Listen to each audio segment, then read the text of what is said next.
Many companies have some long-term debt on their books. The phrase long-term just means that it takes longer than 1 year to pay off. This long-term debt might be a loan from the bank, or it might be a loan from friends or family members who helped get things started. Today we'll look at some of the details of the long-term debt that sits on the balance sheet. We will look at an example amortization schedule, and we'll see how that ties into what does show up on the balance sheet. We'll look at refinancing, then we'll look at a common online tool that's used to quickly come up with different amortization schedules. So if you're ready, let's begin. Hey, thanks for helping me get that $500,000 loan from the bank. That extra cash really helped us purchase some much needed equipment. Not a problem. Glad I could help. Well, so far I've made 2 payments of $9,900 each, so I guess our balance is down to about $480,000 now. I don't think so. That's not how that works. What you talking about? Are you sure? What you talking about, Willis? Of course I'm sure. Have you looked at your amortization schedule? My what? Here is an amortization schedule. For this, I used one of the templates that are offered within Excel. I input the loan amount of $500,000, the interest rate of 7%, loan period is for 5 years, and the start date of the loan is September 30th of 2022. Once you put those values in, the rest of it just fills in automatically. In the first column down below, you see the sequence number. Sequence 1 represents the first period or the first month, and it shows that the payment is due on October 30th. At the beginning of this period or the beginning of this month, the balance was $500,000 because you had not made a payment by this point. The formula says your payment needs to be $9,900.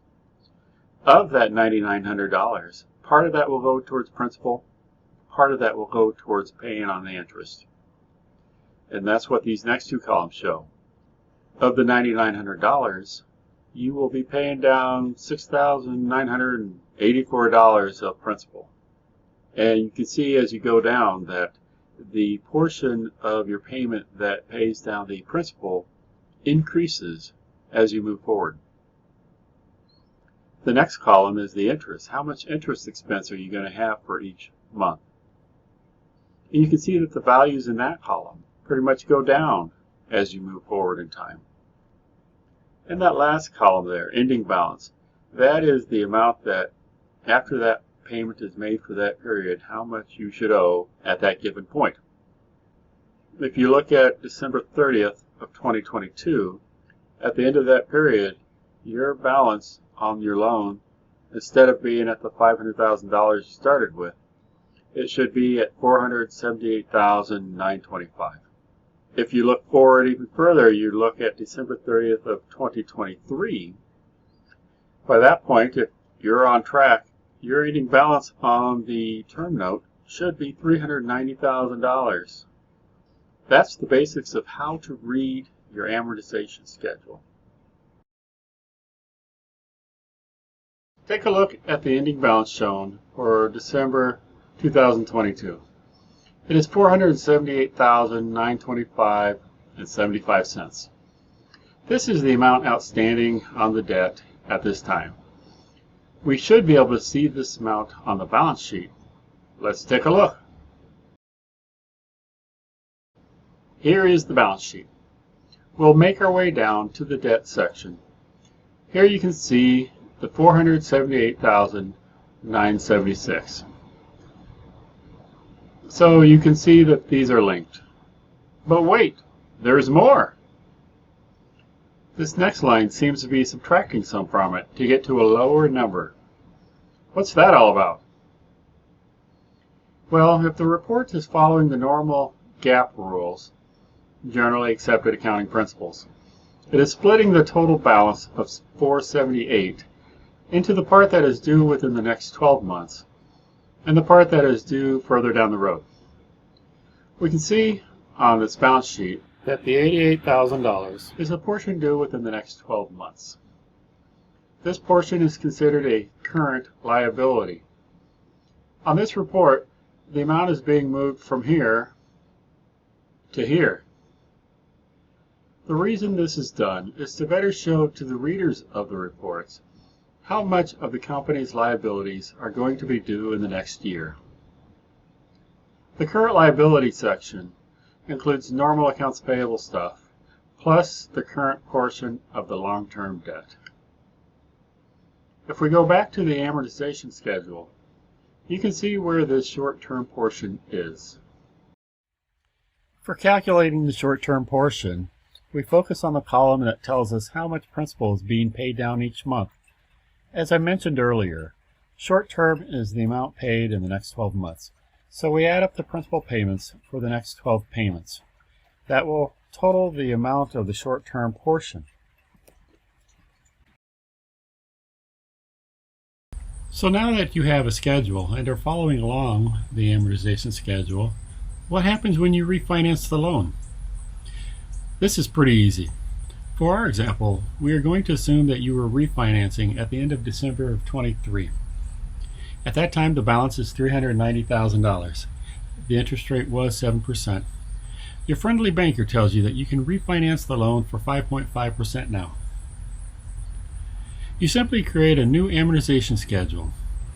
The balance of the loan before the refi is the new starting principal amount for the new schedule. You plug in the other details of the new loan and proceed. Your accountant will make sure the journal entries are done correctly, so don't worry about that. A refi is not that tricky.